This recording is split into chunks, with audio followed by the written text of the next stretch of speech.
Welcome back to the Something in the Wilderness podcast, a music discussion podcast about the songs of Andrew McMahon.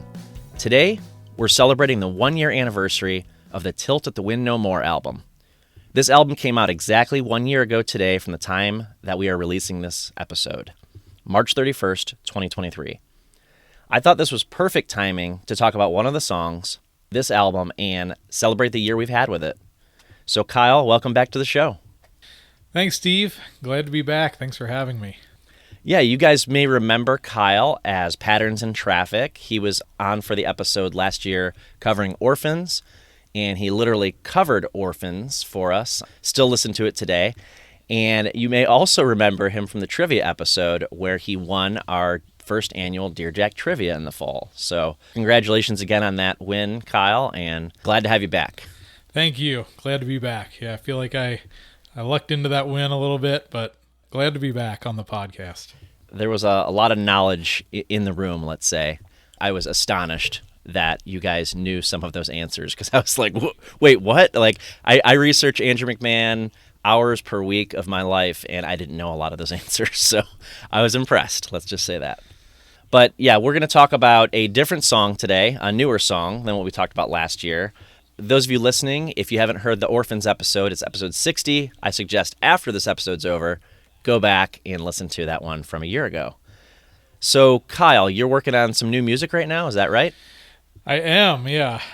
Working on the third full-length Patterns in Traffic album right now, so I've been chipping away at that for the better part of the last 2 years at this point. Wow. It's fully recorded. So I'm in the process of editing and mixing the record so I can see a little light at the end of the tunnel. But it's been a long process and still a ways to go. I was going to say, I didn't realize you were that far along in the process. So the recording part is done. Now it's the post-production. Yeah, exactly. Yeah, I have all the rough recordings, all the audio recorded, and now I have to go back and shape it into a record. So there's a lot that goes into it, and I'm kind of, I've been taking the time to try to improve as a mixer and a producer on this record so that I can do these songs justice and present them in the best light that I can. So it's been a longer process than I anticipated. I've been kind of going back to the drawing board and relearning every aspect of mixing, but I'm encouraged about how it's sounding so far, and I think it's going to pay off in the long run. I look forward to hearing it. I know your last two albums we can find on Bandcamp, is that right? Yes, anywhere, actually. Bandcamp, Spotify, Apple Music, yeah. Okay. Patterns in Traffic. Wherever you find music online, it should be there. That's right. It's the covers album that you can't get on Spotify, is that right? Correct. That one's not on streaming. It's only on Bandcamp.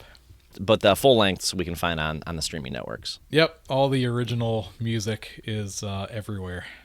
Which I recommend. So I listen to it nowadays, and I recommend everybody listening do the same. So look forward to the new album. I'm going to tap you for your opinion throughout this episode as a musician from that perspective. So I think this is a great song that we're going to talk about with a musician, especially someone who's recording and mixing their own music. Today we're talking about a song that we can assume was put together in a studio with multiple tracks. It's clearly not a full band composition, and what I mean by that is I don't picture it as a bunch of guys who came together at the same time and played instruments. I could be wrong, but we'll talk more about that. And I would definitely describe this one as one of Andrew's more modern-sounding pop tracks. Kyle, would you agree with that statement? Yeah, I definitely would. It is very much produced, very studio heavy, I would say. It definitely doesn't sound like a live band performance. There's a lot of synths, a lot of sound effects, and a lot of post-production and digital effects. I love that you use the phrase sound effects because that's how I describe music that I can't describe what the instrument is. I don't know where it's coming from.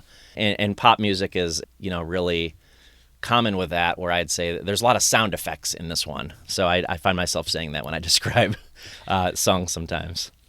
Yeah, that makes sense. I think generally sound effects, when I think of sound effects, they're not very musical. Mm-hmm. A lot of times, most of those kind of sounds are either digital instruments or some kind of synths. But I think there are some sounds in this song that are more of a sound effect, honestly. Okay. Well, I can't wait for you to tell me about that. The song we're going to talk about today is VHS, and VHS was the third single released before the album Tilt at the Wind No More. And it was released right after Skywriting. And I mentioned that specifically because we haven't talked about Skywriting on the show yet.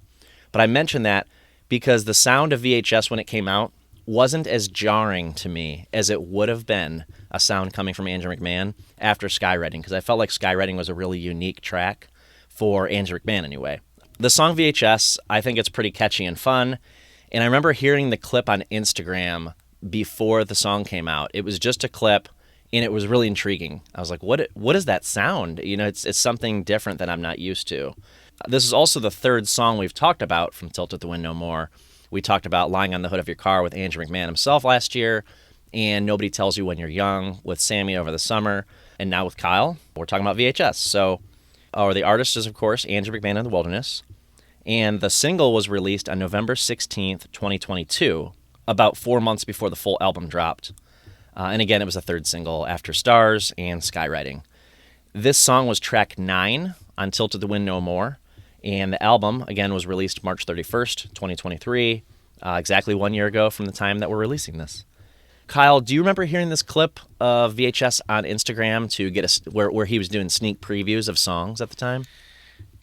I'm pretty sure I saw it. I don't honestly remember if I listened to it or not. If I did, it probably didn't make a huge impression on me. I probably just kind of listened to it in passing and waited for the full song. You have quite a variety of, let's say, genres in your own repertoire. Were you surprised by this? I don't even know if I'd call it a turn, because Andrew McMahon in the Wilderness has done all kinds of different types of music in the last 4 albums. So, but when you heard VHS for the first time, or the first few times, or whatever, and things like Skywriting and those sorts of songs, were you surprised? Or like, what was your reaction to those new modern, more modern sounding songs? I guess I wasn't that surprised. I think it's similar in style to me to Zombies on Broadway. You know, I think he's done this big pop production before. I do think that Tilt at the Wind No More is a little bit of a different take on it than he's ever done before. It is just like pure pop, kind of indie pop in a way that even is different from Zombies on Broadway. Yeah, I wasn't really shocked.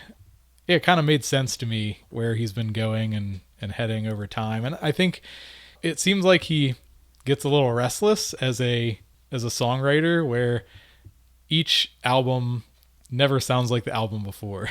So, well, that is true. Yeah, I think we had the first Wilderness album that was a little bit more of like a mixture of like live band, and then the more synthy, more highly produced songs. And then he went to Zombies, which was a big pop production.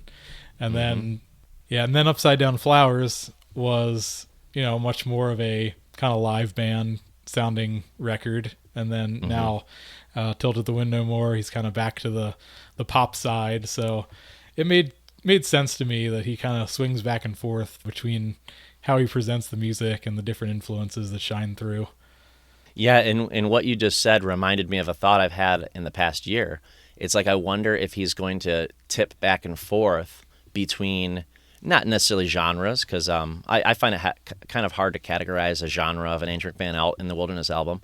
But I just mean in terms of, that live band sound versus the more indie pop or pop production that we're hearing right now from the new album and what that we heard on Zombies on Broadway. And I found it interesting that you said the phrase indie pop, because that's a term I'm not really familiar with. You know, I think in terms of genres all the time, because the way my brain works when I listen to music is I want to put it in buckets, I want to put it in categories. To be honest, I was going to ask you what you'd categorize this music as. Is that what you'd call it, indie pop? I think it's hard to categorize. Right. And there's no right answer. I understand that. It's just an opinion. Yeah. I guess when people say indie pop, I don't necessarily picture this, but I think it's the closest that he's come to it. There's a lot of bands that I think are a little bit more lo-fi, that have more, electronics that play into their sound, and Yeah, I'm not an expert on indie pop for sure, but I think that I generally don't picture it as having like those big anthemic choruses Right. that Andrew has, and I think that's where I make the distinction between the two. But yeah, I think this is definitely the closest to what I would call indie pop that I've ever heard him do. Well, there's a handful of bands, and I'm sure there's more, but there's a handful of bands that come to mind when you said the phrase indie pop. I'm thinking just of bands that I've been listening to in the last couple of years, either bands I've known a long time or bands that I've just more recently gotten into. So I'm going to throw a couple names at you. Lovely the band. Have you ever heard of them? Yep, yeah, I would definitely classify them as indie pop. Mm-hmm. Have you ever heard of Magic Giant? I have heard of them. I haven't. I don't think I've listened to any of their music. They're pretty good. I'd recommend them. Honestly, they're not one of my favorites, but they were on the Rock Boat one of the years I went, and that's how I found out about them. So I started listening to their two albums, and there's definitely some good songs on their albums. The other one that I'm thinking of, and it's more of a band that I've been into longer term, but their newer music is probably indie pop. I don't know. The Maine. Have you ever heard of? Are you familiar with The Maine? Yeah, I love the Maine. I actually saw the Maine recently when they came through Baltimore, but yeah, I would kind of categorize them similarly to Andrew, where they have kind of have those big choruses that I don't generally associate with indie pop. It's probably a wide net, and you know, there's all different styles, I guess, and subgenres of indie pop. But when I think of it, I generally think of like something a little more subdued that doesn't have that big explosive hook. Yeah, another band that always comes to mind is like Lanny or Lonnie. I think it's Lonnie. Okay. Lany. Not familiar with them.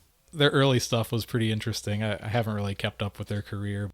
Well, that's one I wrote down because I'm not familiar. But the music we're talking about right now is what I'm really into right now. So it might fit right in. So Floor, the band Floor, who opened for Andrew McMahon on the Upside Down Flowers tour a few years ago, they released a new song last week, and when I heard it, I'm not that familiar with Floor at all. Like, I could not really name a single song by them, but I listened to the new track, and it kind of fit with that whole vibe to me. I love Floor. I saw that Floor opened for Andrew McMahon in the last few years, and I didn't get to see that tour, but I was jealous because that's a great pairing. When I saw the Maine recently, Floor actually opened for them.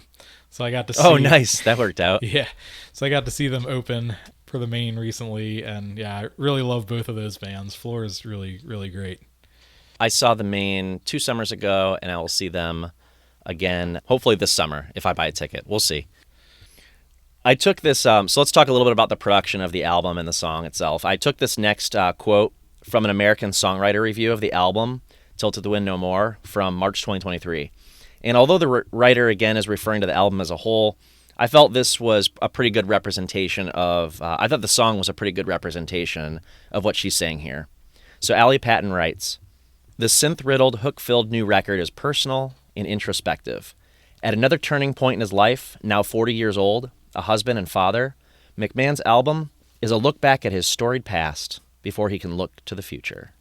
So Kyle, as a songwriter and a performer, I assume that your style and your preferences probably change as you get older, right?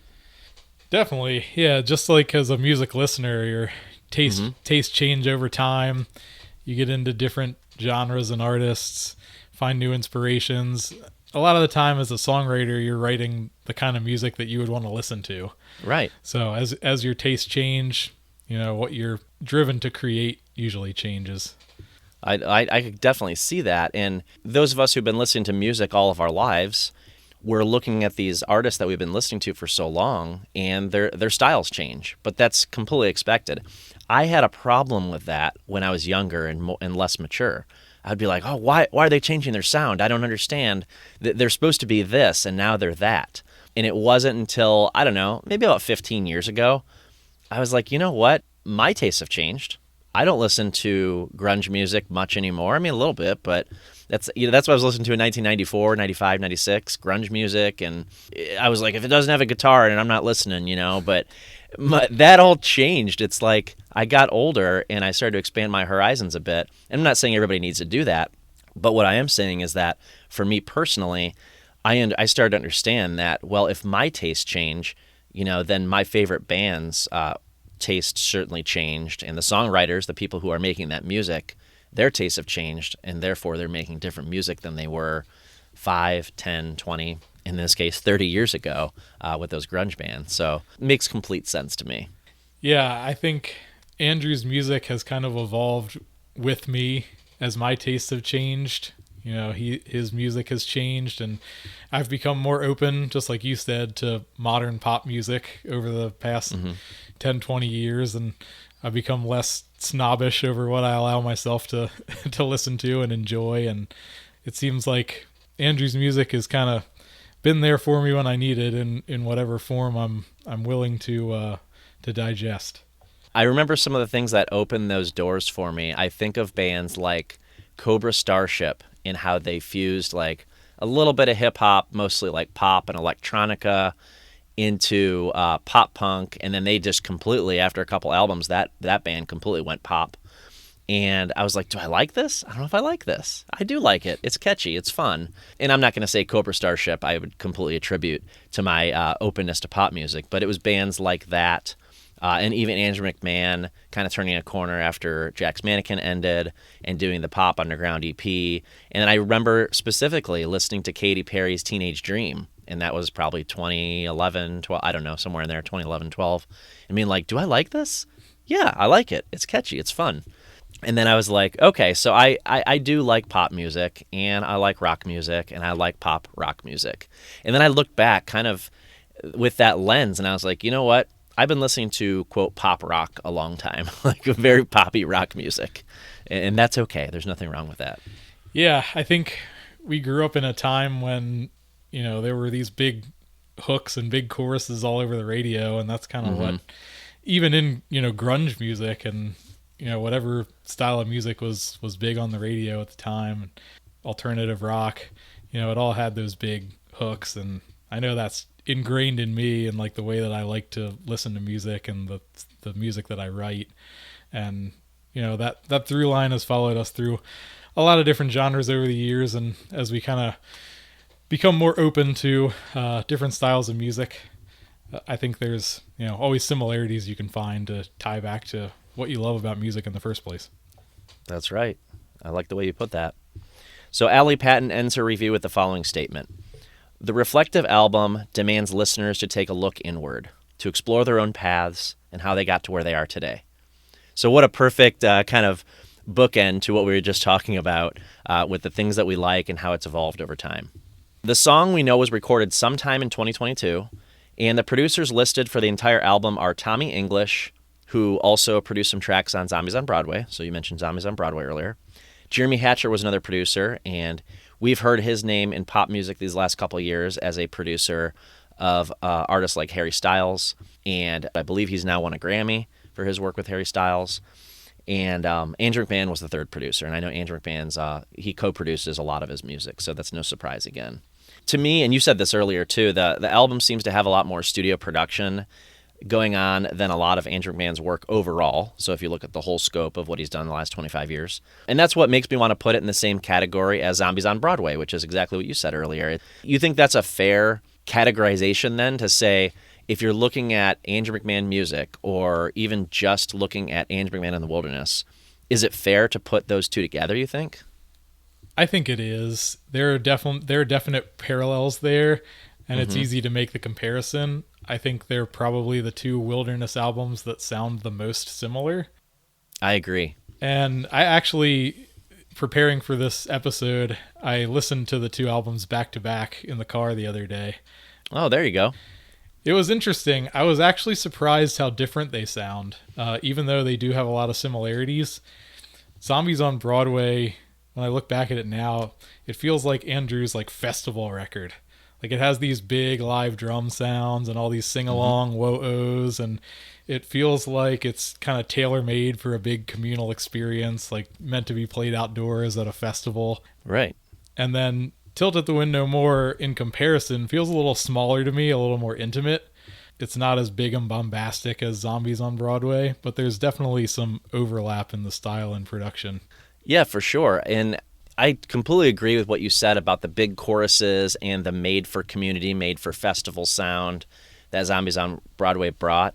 I think some of the songs touch that for sure on this album, and I think VHS could be put into that category because I think it does have a big chorus, which I know we'll talk about that sound and what happens there at that point in the song.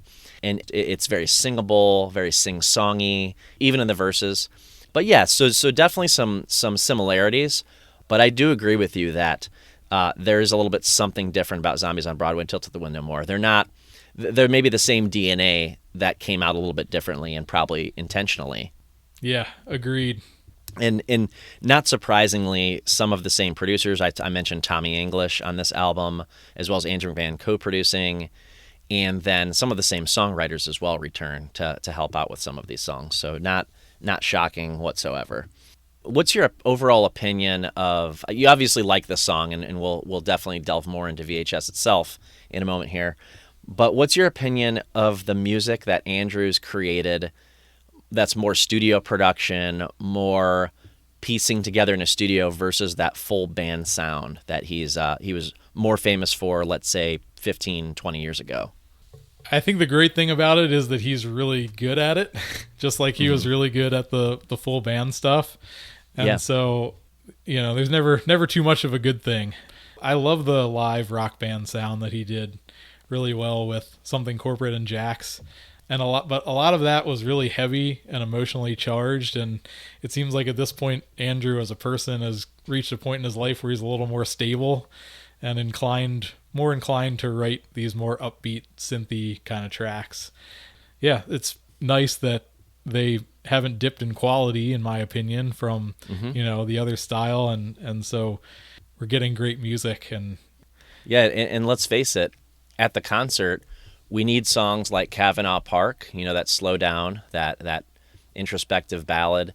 And then we need songs like Fire Escape on Zombies on Broadway. And then we need songs like VHS that kind of makes us move a little bit and pumps us up and makes us want to sing along. So we need it all. We need all the different pieces that he brings together.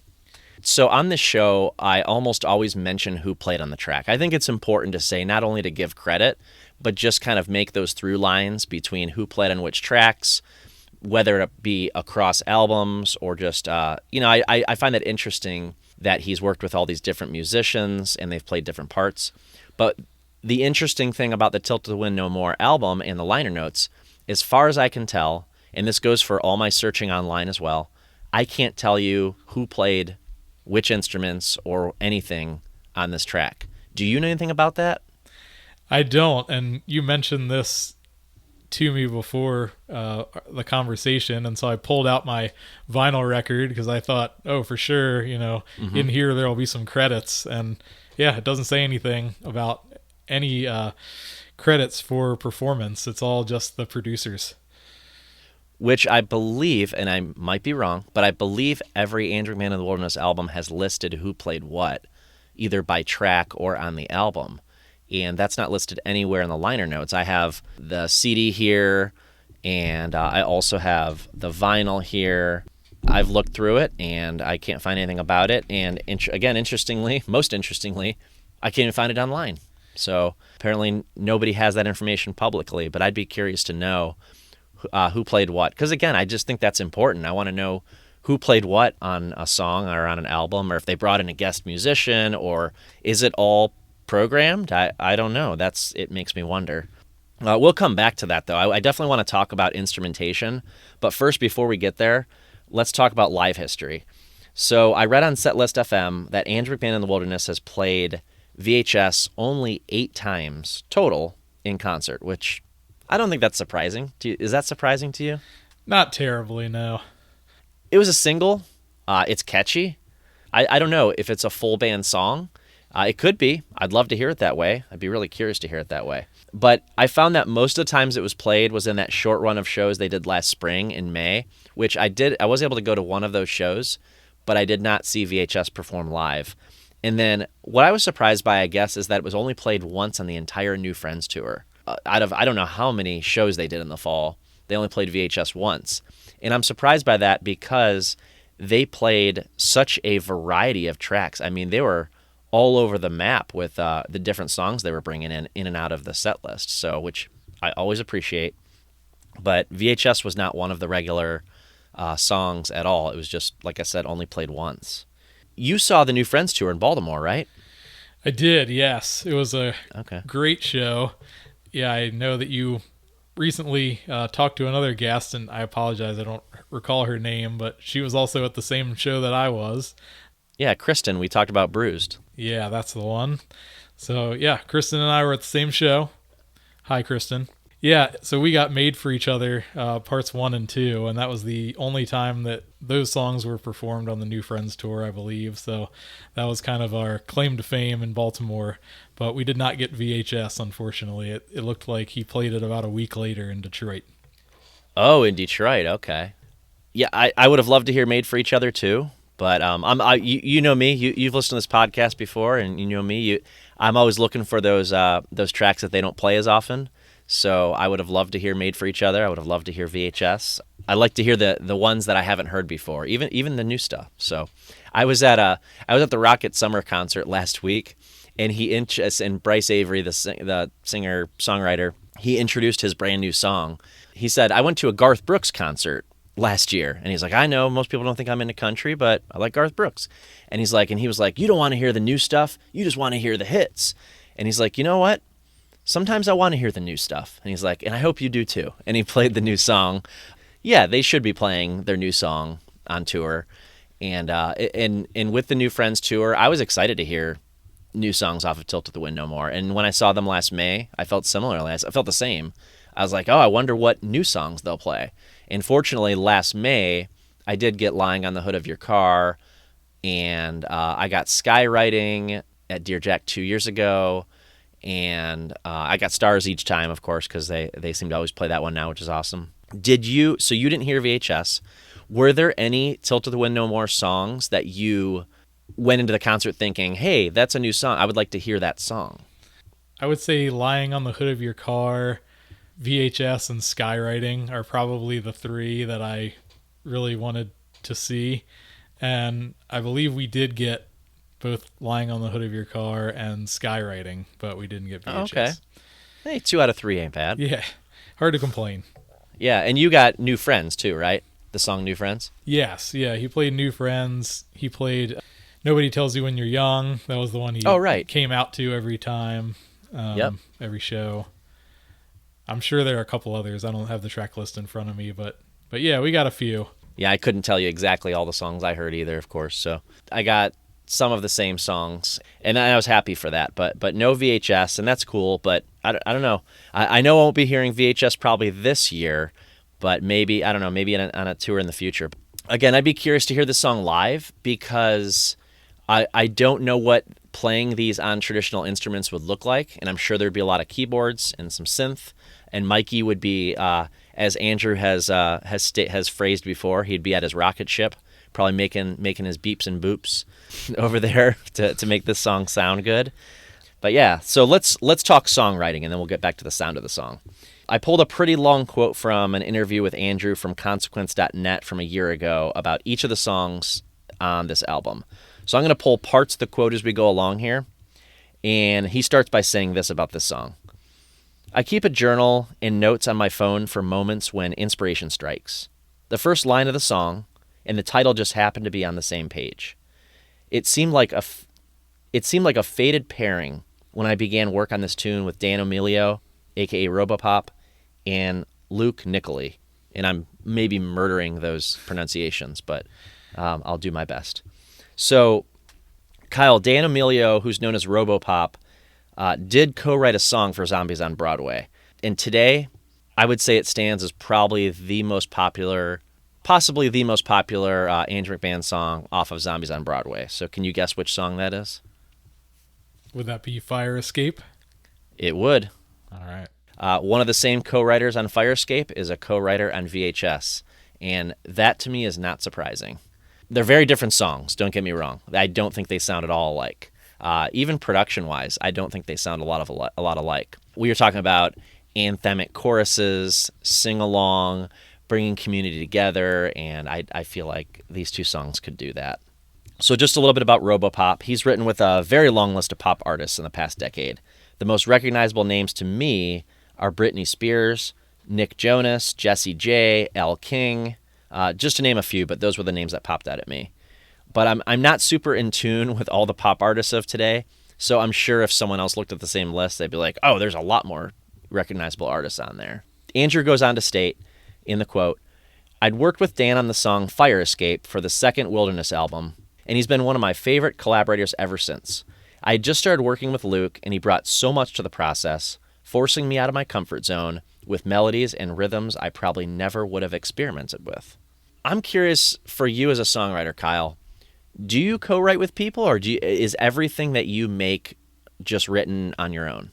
For the most part, everything I do for Patterns in Traffic is written on my own. Mm-hmm.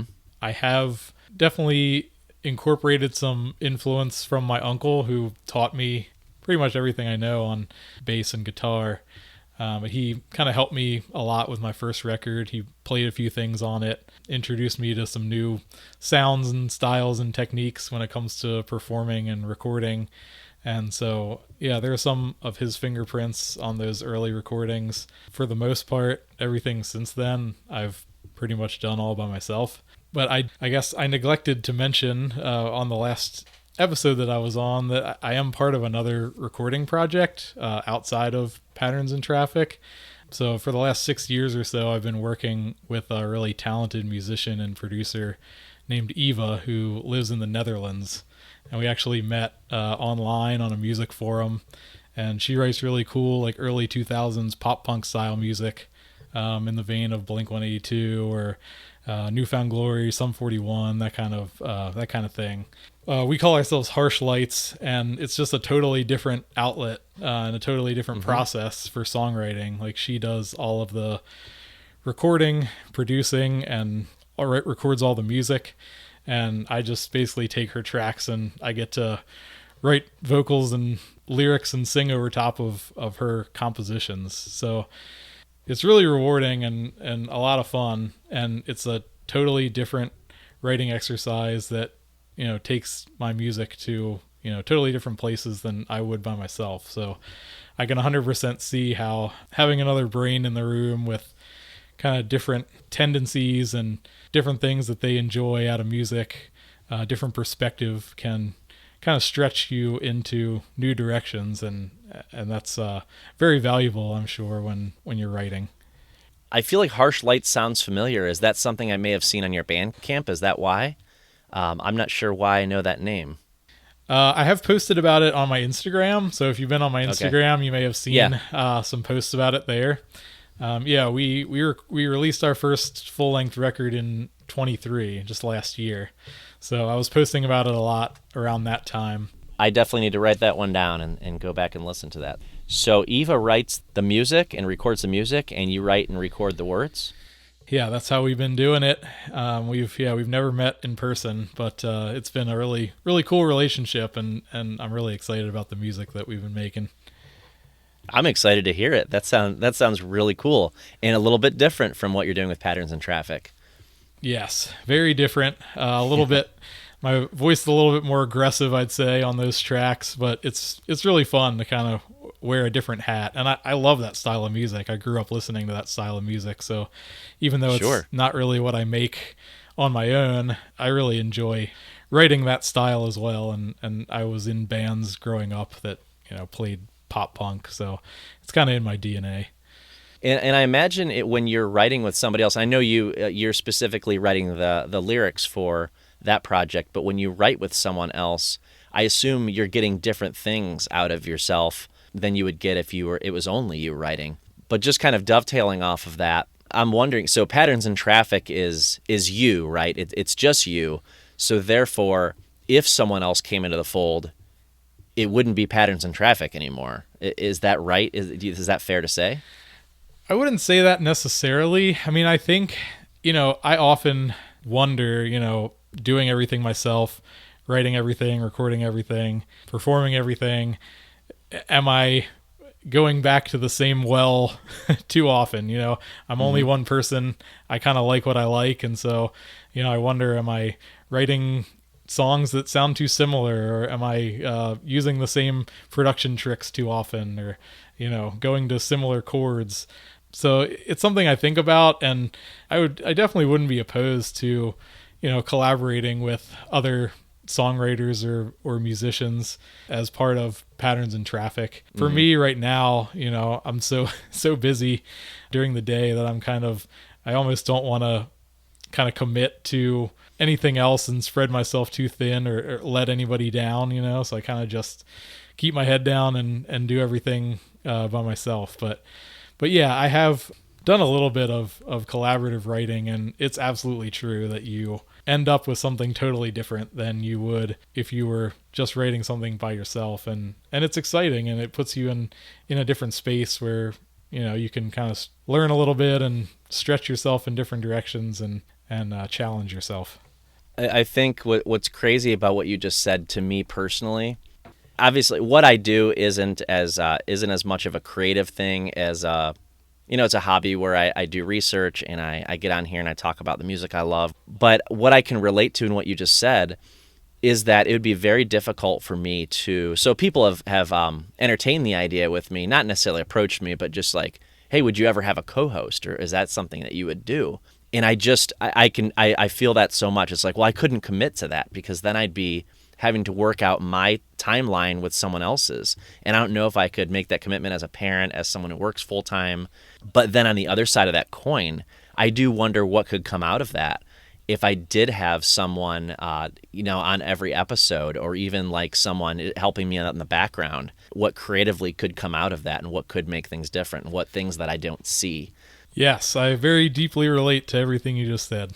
Yeah, I'm reading this book about songwriting right now, and I'm reading Kevin Griffin's book. And Kevin Griffin is the lead singer, best known as the lead singer of Better Than Ezra, but he's also a songwriter and producer, and he's written huge hits like for Taylor Swift and Matt Nathanson, other people, and lives outside of Nashville and does that whole scene where he's writing for other people. But his fictional book is basically very loosely based on his own experience as a songwriter in Nashville, and he kind of incorporates the lessons that he's learned as a songwriter into the story about the fictional character. So it's kind of an interesting read in that way. It's a very easy read, by the way. It's very it's very straightforward. And then at the end of each chapter, he's like, basically, here are the tips that I learned from that experience. So when the character went through that, one of the main themes of the book is someone told him, all the things that you're doing, do the opposite. Just do the opposite of what you're doing right now, and then see what happens. I can't imagine doing that. I don't have that where I could do that, but apparently it worked for him. So, but yeah, you wouldn't do that until you probably had someone else in the room to tell you to do that or kind of introduce that new idea. I don't know. Yeah, that's interesting. I am not super familiar with Better Than Ezra, but I have definitely heard a handful of tracks, and yeah, that sounds really interesting. I've heard the name Kevin Griffin a lot, not only from Better Than Ezra, but when it comes to like co-writing other songs. I know he does a lot of co-writing and production with a lot of artists that I like a lot. Yeah, I'll send you the name of it. I can't. Of course, I can't recall it at this moment.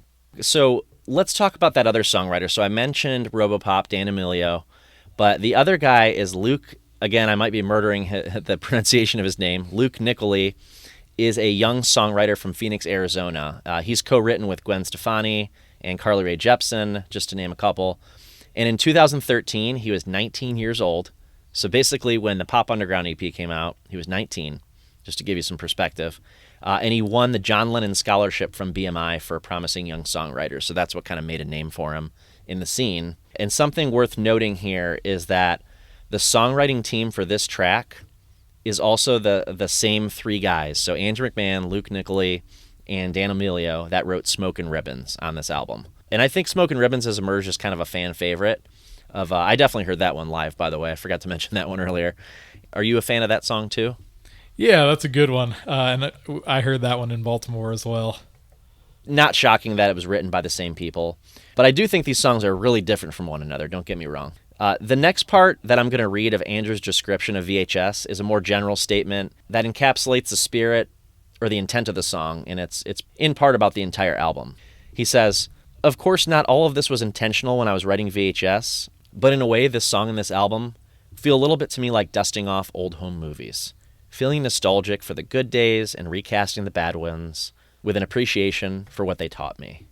Kyle, do you get a nostalgic vibe from this song and maybe from other tracks on this album? I definitely do. I think there's always been a lot of nostalgia and reflection in Andrew's music. I thought it was interesting that you mentioned Cavanaugh Park earlier, because that was an example that I had thought of when I was thinking about kind of this question. You know, going all the way back to his earliest songs when he was in high school, possibly. I don't know how far back that song dates, but I know it was early on. I think so.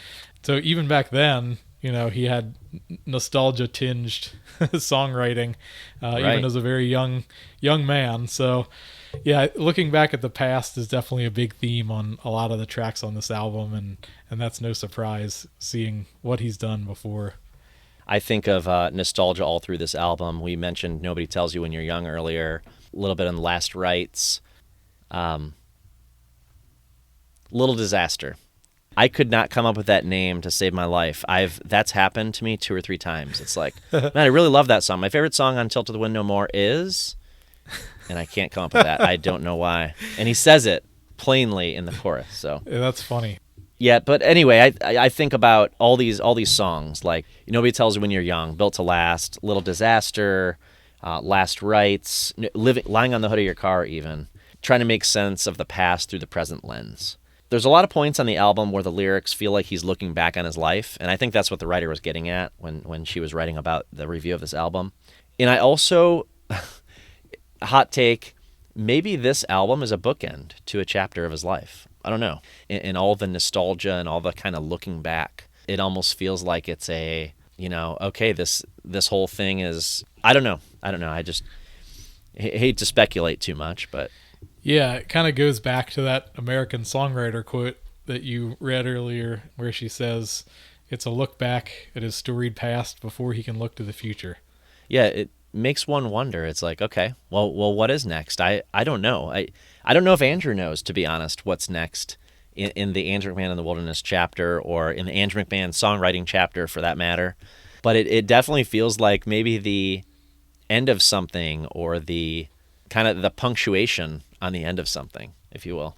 So let's talk about the sound. I've been teasing this idea for a while because I really want your opinion here, Kyle. I'm so curious what you think, and I know I don't expect you to come up with all the answers. By the way, don't feel any pressure on that. I'm just curious on your opinion of what you hear and what you think. So I can't tell you what instruments are in this song.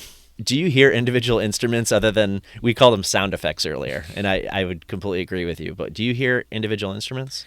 Yeah, there's a lot of ear candy in this song, I would say. And this is one of the main reasons I love this track. It's really well arranged and well produced. There's so much to listen to, and a lot of it is kind of subconscious. Like, you're not necessarily picking out every individual instrument that's coming and going, but it's all enhancing the experience and kind of exciting your ear, and making it a more enjoyable listen when you're listening to the song. So I really enjoyed kind of sitting with it over the last week or so and picking it apart and analyzing it. I guess I'll go through and kind of break it down as I hear it. That would be awesome. So you start with there's a little bit of like an atmospheric fade in the intro, kind of an airy sound, and that's one thing that I might call like a sound effect, because it doesn't necessarily sound like it's a specific note, like it's something being played on a keyboard or a synthesizer. It's kind of just a sound of kind of that atmospheric noise that fades in, and then you launch into the intro, so you get that kind of scratchy, wavering synth sound that plays I would call it like the main instrumental hook that's throughout the song. And I love that sound because I think it's supposed to be reminiscent of a VHS tape playing, like the sound itself. And I definitely hear it. Like the first part of that motif that plays kind of sounds, reminiscent of a VHS tape. And then kind of the turnaround where it goes back to the beginning of the riff. I'll call it a riff, even though it's on a synthesizer. It almost sounds like it's like rewinding, like it's reversing back to the beginning.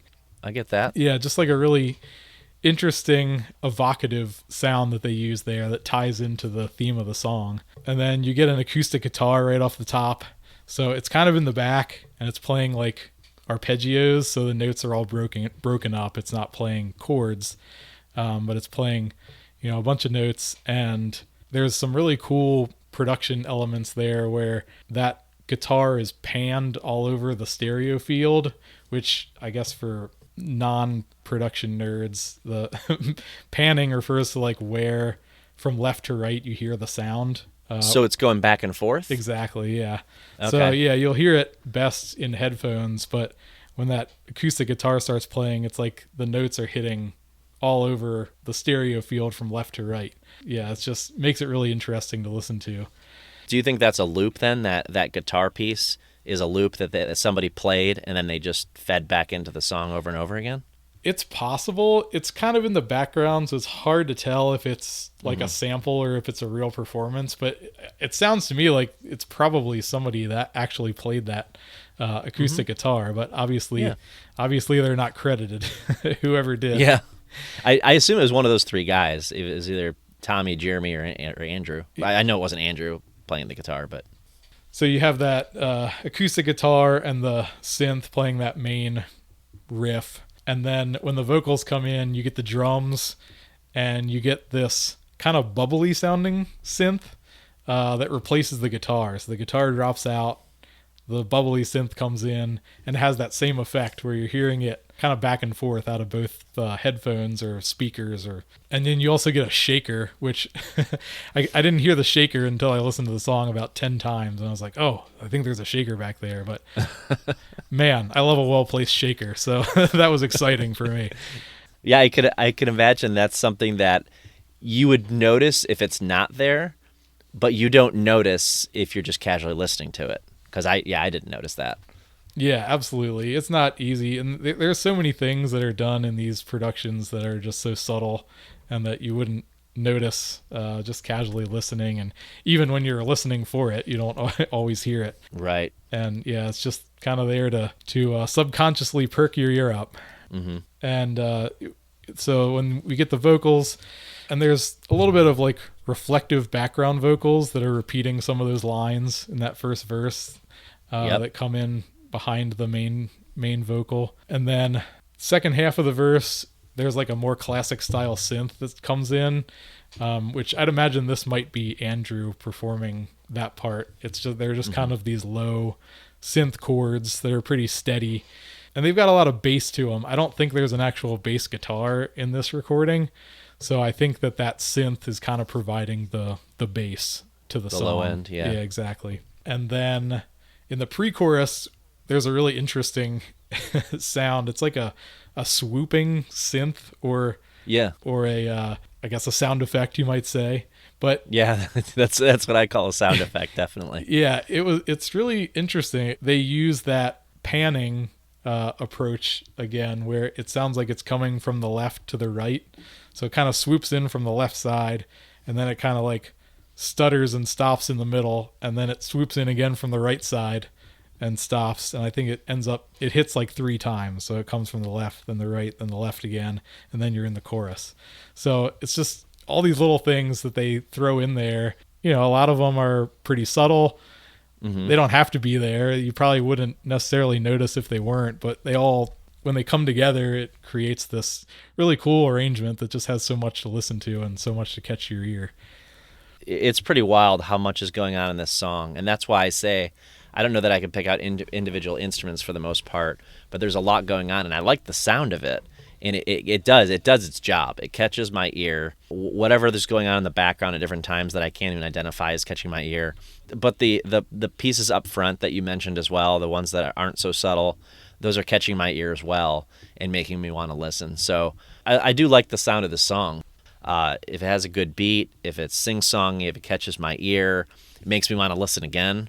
Those are the qualities of a good song to me. It's not necessarily how it's made. But I'm always really fascinated in how these songs are put together. Agreed. There's just so much that goes into it that is kind of transparent to the listener for the most part. And it's really interesting to me how it all adds up to something that is so impactful. Well, I think this song has an exciting sound. I think it's meant to get you energized. The verses are more of the build, but the chorus to me just truly pays off. It's very catchy, and I just remember, especially when I first heard the song and the album first came out, and I was just playing it in my car over and over again. This is the one that I'd be singing along to, for sure. This is one of the songs I'd be singing along to. And I've mentioned this reference before, but I'd put the style of it. I don't think the songs sound the same, but I put the style of it similarly to Skywriting, and just kind of that dancey, makes you move, energizes you, gets you up, makes you want to stand up and move a little bit, even if you're not a dancer like I'm not. But I just kind of I just associate these songs together for whatever reason. Yeah, they're two big pop choruses, and yeah, the VHS chorus is definitely, such a great hook. It's definitely one of my favorite choruses on the album. And just to touch on one more thing with the sound of it, for me anyway, I hear the bridge as a place to just slow down the listener for some deep thoughts for a moment, and I like that. I like how he slows it down, and then he kicks it right back into gear. And that reminds me, do you mind if I grab a book real quick? Not at all. Okay. There was something I wanted to refer to out of this book. I knew there was a reason I brought this up earlier. I was mentioning this book to you earlier by Kevin Griffin. It's called The Greatest Song. And like I said, it's kind of weird. It's weird in the way that it's a fictional story, but it's the way he incorporates the lessons he's learned about songwriting into it. And it's really, he kind of advertises it as this is for anybody that wants to be creative, like sparking your creativity, and it doesn't have to be songwriting. But anyway, he gives examples like this. So in the book, he defines bridge, and I like the definition that he found for bridge. It provides a contrast to both the verse and the chorus. It usually introduces a new chord progression in lyrics, i.e. shake things up. It often occurs toward the end of a song and reinforces the lyrical message. And it breaks up the repetition of the song and provides a reset before returning to the final chorus. And what I was starting to say about the bridge made me remember that definition, because I really like that part where, maybe not as much the bridge itself. I like the bridge, but even more so, I like the way the bridge leads back to the chorus. It's such a powerful piece when it comes to the end of the bridge, and then he jumps back into the chorus. So I really like that. And I know that's like one of the pop music tricks, but yeah, it's a nice little bridge, like you said. Kind of provides a respite from the rest of the song, which is pretty big. There's a lot going on, and then the bridge is very sparse. You just kind of have that airy, kind of atmospheric sound going on, and Andrew's vocals, so it's much more subdued than the rest of the track. Subdued, I definitely like that word to describe that. Yeah, because everything else drops out, and it's just him and the kind of atmospheric sounds, like you said, singing those lines. So and like I said, it's kind of feels reflective, and like the definition itself reinforces what he's saying throughout the chorus. So anything else on the sound of it or the instrumentation? I love that first verse, just breaking that down, and how things kind of add up over the course of that intro and first verse, and all the different elements that pop in there is really fascinating to me. But I think pretty much everything in the song has been heard by the time you get to the end of that first verse. Then when the chorus hits, it's kind of like everything is in at once, and it's big, yeah. And there's like a million Andrews singing to you. I think that's one of the things that I'm learning as I'm kind of trying to level up my production game here, is that most choruses in pop music have the lead vocal tracked many times over. So you're multiple layers, yeah, right? You're hearing probably 5 or 6 Andrews in that chorus, and they all add up to a very big cathartic sound. I didn't realize that there was multiple Andrews in that chorus, but that does make sense. I've heard other musicians talk about that before, on how they layer the vocals to make it sound more impactful. But I really appreciate you walking us through what's going on throughout the first verse and into the chorus, because these are things us non-musicians don't know too much about, but we're as listeners, we're fascinated by it. There's a lot to be said for just appreciating the song on the surface and talking about how it makes you feel, and kind of how it hits you and your personal experience with it.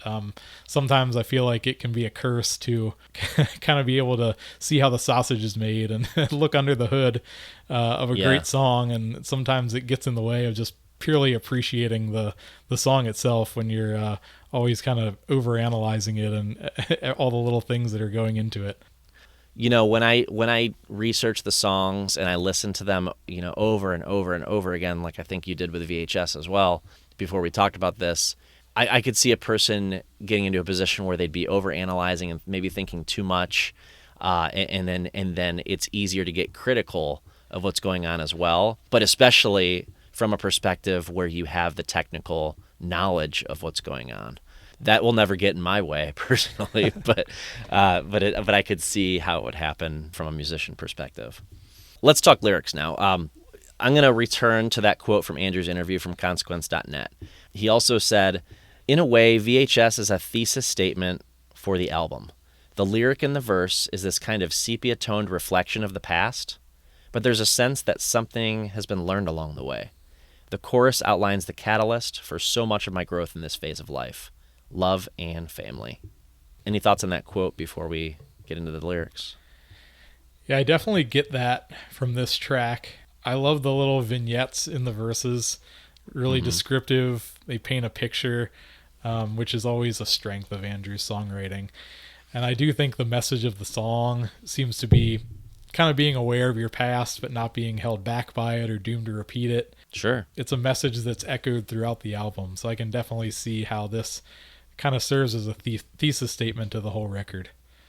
It makes one wonder if that was the intent of the song. Like, this is a little bit past the middle, toward the end of the album, but just kind of this high point, this energizing, and here's the message. Here's what I want you to take away from what I've learned in looking back, and like we've talked about, and where I'm going from here. And I like what you said, and not letting the past hinder you or get in the way of what you're doing. He's definitely talked about that themes in interviews and just like in casual like Camp Wilderness talks as well. So let's talk about the chorus and the verses. First verse, the song begins with, "It's the sound the night makes when you can't fall asleep. It's the things you see in your mind before dreaming." I really like those first two lines, and there's some good lines that follow that, but I don't know if it's the fact that the first two lines, but those ones really stick with me as examples of kind of that reflective nature of the song, and kind of thinking back to your own life and what's going on in the present. Yeah, I agree. I picked out the same lines, that and the line immediately after that, "the streets and the alleys where you played as a kid." I think that's something that everybody pictures as you get older, thinking back to your childhood, and just that imagery of the VHS videotape repeating. It's such a universal reference to communicate that sense of like melancholy nostalgia. I guess it's universal for us, maybe not for our kids' generation, but right. Yeah, it's a little bit different for them. There's so much they're capturing on video and in pictures and things technically you can record your entire life online now, or on video, or on audio. And there's so much of our lives that we have pictures, we have videos. We're not that old, obviously, but it's not all recorded, and so there's these pieces missing. And what I'm getting to is this next line. So after the streets and the alleys where you played as a kid, this is the line that kind of makes me sad in the song. "It's the days you didn't listen, a film with frames missing." It makes me sad because there are as you get older, there's pieces of my childhood, there's pieces of my adulthood that I don't remember. There's things that are missing. Memory is not permanent, and it's not complete. It doesn't stick with you 100%. There are frames missing, and it kind of makes me sad because sometimes somebody will remind me of something, or I'll see a picture that I've never seen before, right? It's like when you open up a photo album, or someone posts a picture online or something of something from years ago of an event, and you're like, oh my gosh, I'd completely forgotten that happened, or we did that, or that that moment took place, and I don't remember that. It's weird to see this perspective of me in that picture, and I'm like, wow, there are pieces missing, and that line kind of makes me a little bit not only nostalgic but a little bit sad, to be honest. That makes sense. I love that interpretation. I've been kind of reading through the lyrics, getting ready for our conversation, and I actually didn't really know how to interpret that line, but what you just said makes perfect sense. Like that, it seems obvious now that you said that, kind of what it's getting at, that there's always holes in your memory, there's always frames missing. Yeah. So yeah, thanks for giving me that perspective. That's what happens when you collaborate. You come up with something that you wouldn't have come up with on your own. That's why I love these one of the reasons I love these conversations. Exactly. I always learn something from whomever I'm talking to about this music. So, are there any lyrics that stick out to you that are particularly important to you? I really like the main hook in the chorus. The past is history, future's a mystery. You're the one to keep me in the bright now. Mm-hmm. What do you make of that line? I think it's the catchiest part in the song, so it obviously stands out, but it's also, to me, it's very much a reminder to live in the moment. Like, the past is behind us. We don't know what the future holds. All we have is here and now. So it's a nice reminder to be present in the moment. Oh, definitely. So keep me in the bright now. Okay. I thought maybe that was a reference to photography flash or something. But yeah, that makes more sense. Keep me in the bright now. Is that a play on words? Is it keep me in the right now? Yeah, I was going to mention this. I actually, the first handful of times I heard the song, I thought the lyric was "keep me in the right now," because that seems to make sense with all the other themes of the song. You know, the past is history, the future is a mystery, so you keep me in the right now, in the present. Yeah, stay in the present. Yeah, it made a better kind of chorus to say "keep me in the bright now" than "keep me in the present." Right? That wouldn't have sounded very good. Yeah, so I was kind of surprised actually when I looked at the lyrics and saw that it was actually bright instead of right. But I think that keep me in the bright now is really the same idea, that maybe if your dreams and memories are kind of dark, or at least less real and present, then the current moment, life as it's happening is the bright by contrast. Yeah, it's what's right, not only right in front of you, but it's what the light is shining on right now in that moment. So do what you can with it. Honestly, I'll admit it, I had to look it up because I was like, oh no, do I have the lyrics wrong? But it is bright now. I was pretty certain of that because there's a lyric, which we'll get to, but there's a lyric video of the song, and I remember seeing that "keep me in the bright now" in that lyric video. But yeah, I could see why you'd think it says "keep me in the right now," because that's what it sounds like to me. That's what it sounds like would make sense. But kind of play on words, which I always enjoy. I always like that kind of clever wordplay in songs. So in the second verse, one of my favorite lines of the song, "Where you came from doesn't have to be where you live," and I really like that line. That whole notion of you have a past, and like you said earlier, but don't let that hold you back. And you can, your future could look different. We don't know what that holds. That whole fitting into that whole theme, but just saying it a little bit differently.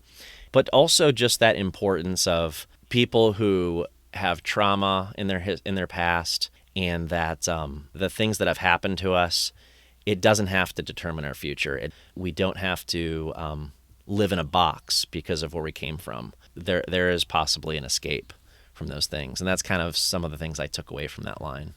You have this past, but regardless of your past, you have a future too. Absolutely. I picked out the same line, actually, and I had pretty much the same interpretation, so I don't think I could put it any better than you just did. Is there any other lyrics that especially resonate with you that we didn't touch on yet? Because I know there's a lot here that we didn't talk about, but I just want to give you the chance. Those are really the ones that I picked out. I mean, there's the bridge, the "with you I don't have to be living in a memory," and I think that's kind of another restatement of a similar idea. You keep me in the right now, or the bright now. Kind of get me out of living in the past. And I don't think this is necessarily a relationship song, about an intimate relationship and speaking to Kelly, as we talk about a lot on the show, but it could be. It could be talking to your family. It could be talking to your significant other. It could be talking to your friends. You keep me in the bright now. Basically, I want to stay in the present with you in this moment. There's a lot of different ways you can interpret that piece of it. All right. Do you have a favorite part of the song? So I mentioned earlier, I'll tell you mine. Mine is probably the lyrics in the verses, and I mentioned those earlier. And I like the beat and the energy of the chorus. But what I really like to focus on what he's saying is in those verses to me. And then I gave a shout out earlier to where the bridge enters the last chorus. I love that part. So how about you? I love the chorus, the big hook. It's so great. Mm-hmm. The first verse with all the ear candy is awesome. Mm-hmm. I just really love how that builds. And then I think one other thing that we haven't touched on is I do feel like there's a little bit of a dichotomy between the verse and the chorus. I almost feel like the verse has like a little bit of an unsettling feeling to it between like the backing vocals that kind of echo. They sound a little ghostly to me. Mm-hmm. The kind of swooping synths and the kind of scratchy VHS sounding synth that plays that main instrumental hook. Like all those sounds are like a little bit creepy, and Yeah. it makes it a little more complex than just a standard pop track. It has a little bit of edge to it, a little bit of kind of ominous undertone in the verse, in my opinion. I completely agree with you. I'd say it has a darker tone in the verse, whereas very intentionally, in my opinion, I think they literally brightened it up in the chorus. You know, brought it to happy, poppy, sort of singy, songy chorus, but in the verses, you're like, oh, and I think that's what deepens the meaning for me about, you know, lyrics aside. Even the lyrics help, but lyrics aside, even I think it deepens the meaning and the feeling of the song for me. But in the way that verse is kind of dark, and there's these undertones that I don't know if they're anywhere else in the album actually, in that those sounds. So, but I like that I like the feeling I get in those verses. Yeah, I agree. Have you seen the official visualizer, which is I guess what they call those lyric videos that have all the artwork in them? Have you seen that before? I have. Yeah, I didn't know that was out there, but I went and looked it up before our conversation. So yeah, I did check it out.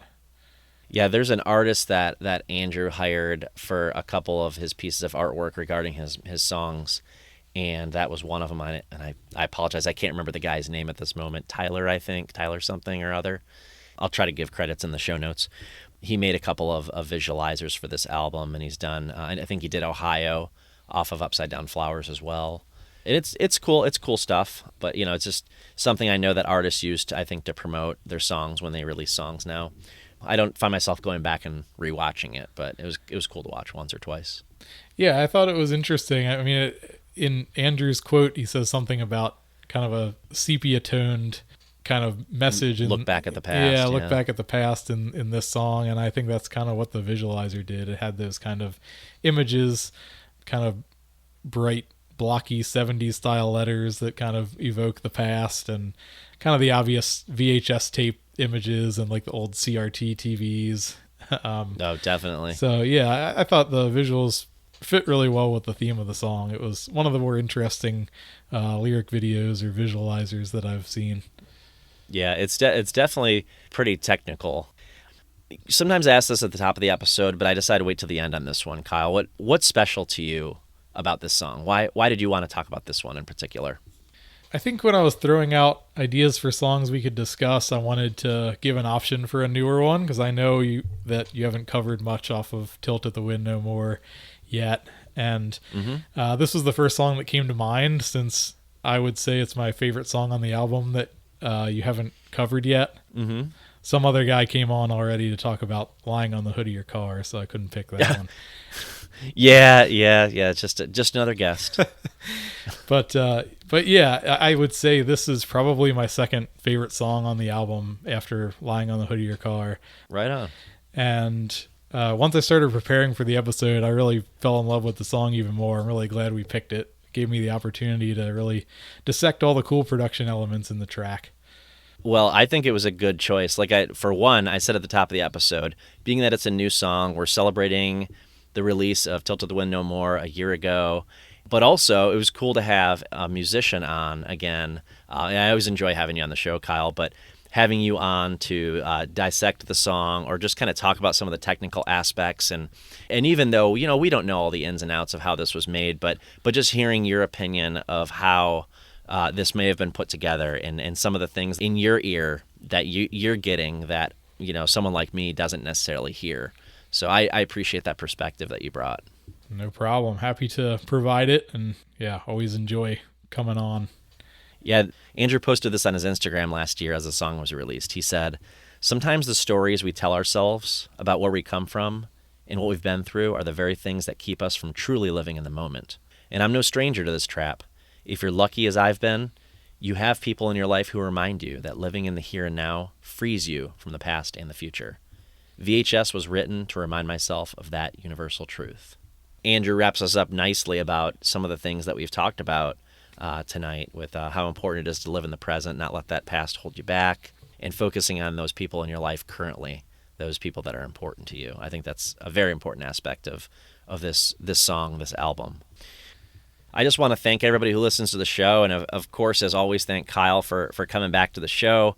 It had been a little while. I think we talked about two pretty different tracks between Orphans and VHS, and definitely want to have you back, and we'll pick another different song next time. But take us out, Kyle. When can we expect this new Patterns in Traffic album to drop on streaming? It is still undetermined at the moment. I'm really hoping the record is out this year. My feelings change pretty much day to day on whether I'm closing in on the finish line or if I still have impossibly far to go. I wish I had a more firm timeline, but I am getting close to having one track fully completed, so I may drop a song or two on Bandcamp along the way before the album is done, and if that happens, Okay. I'll definitely post about it on Instagram. I'll be looking forward to it, and yeah, in this day and age, I know we're kind of moving further and further away from the album, but I do appreciate that you're putting together an album of music that you're making. I always appreciate that when an artist does that, even if you got to drop some singles ahead of time. I like that the complete idea is the album in the end. Yeah, the album is king to me, so I love making albums, and I really see this upcoming album as a full, cohesive body of work, and I really heavily considered just releasing the full thing without anyone hearing any songs beforehand, but the process is taking a lot longer than I'd hoped, so I may let a song or two slip out just because I'm so excited to share the music. I don't know if I can wait for the whole thing to be done before I put anything out there. I can completely understand. Well, you've been working on it a long time, so I look forward to hearing it. And hey, when you drop the album, maybe that would be a good time for you to come back, talk a little bit about that, and we'll pick another song that's that maybe we can kind of connect the dots, with music that inspires you to the new music that you've recorded. So I would be thrilled to. All right, awesome. Thanks, Kyle. Have a great night, and if anybody would like to contact me, reach out at somethinginthewilderness@gmail.com. We can chat about all things Andrew and anything else, and always looking for guests on the show. Just end things here. Where you came from doesn't have to be where you live.